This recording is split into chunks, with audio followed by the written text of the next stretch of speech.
The 1950s saw a rise in a unique social station in history. The middle class was a term first coined in 1913 by a British economist to describe a group of people who had extraordinary control over their human capital, their ideas, health, work, skills, education, and know-how, but were still under the dominion of the upper class.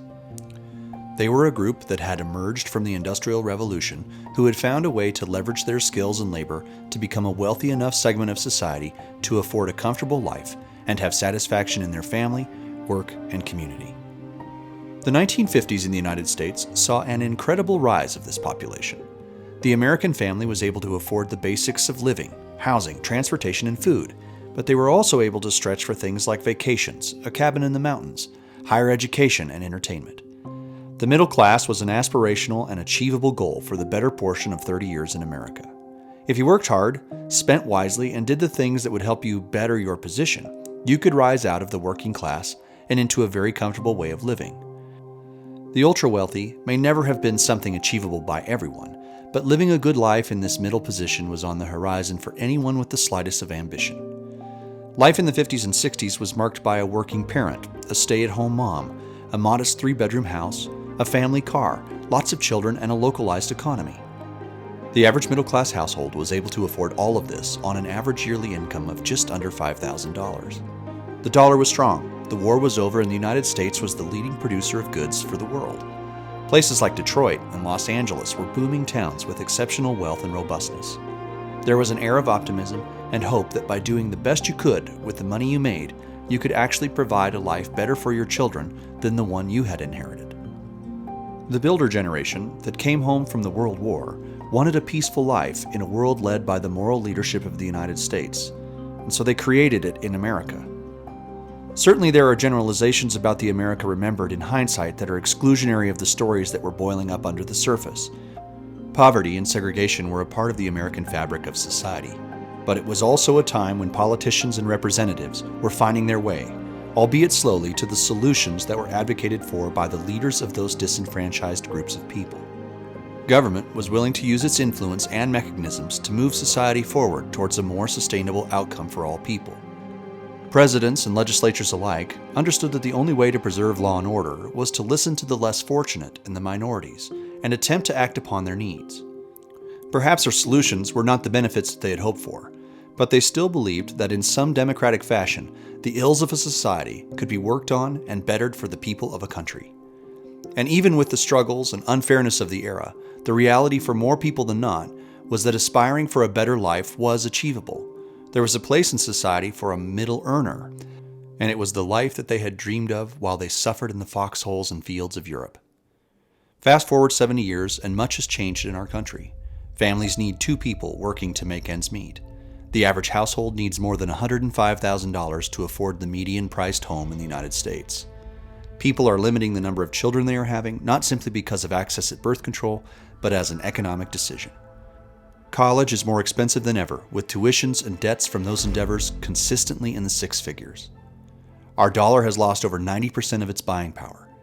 The United States imports nearly all of its goods from elsewhere, and people are more sick and more discouraged than in 2 generations. People have less hope for the future and their kids. The horizon is filled with the troubles that government once endeavored to address.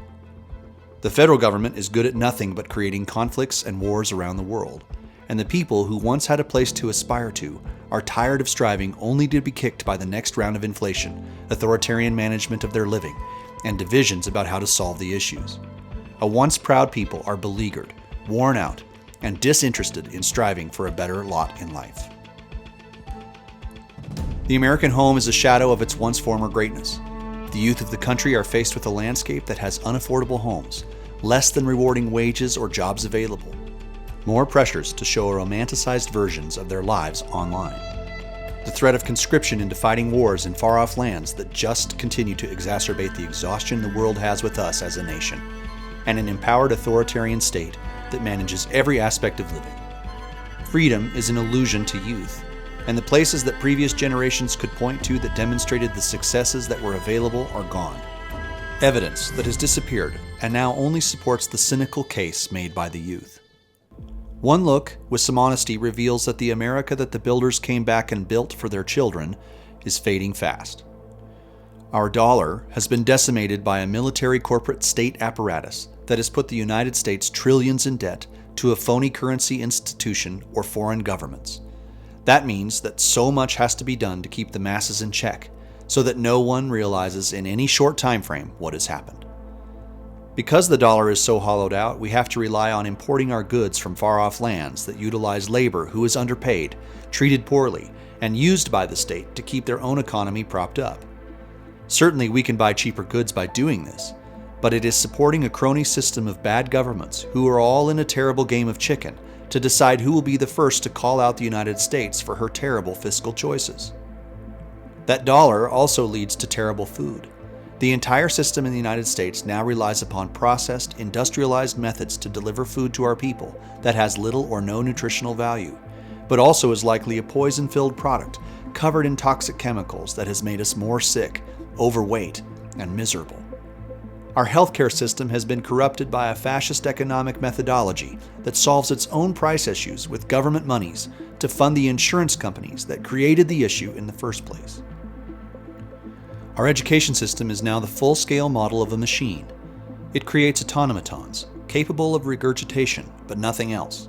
It is more expensive and administratively burdened than ever, with worsening results by the day.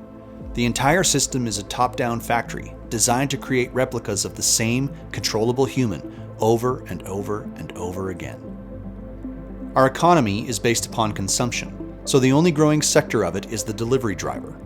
The wealth and power of the tech companies that were all built with the extraction of private data or government contracts for services has led to a world dominated by Amazon.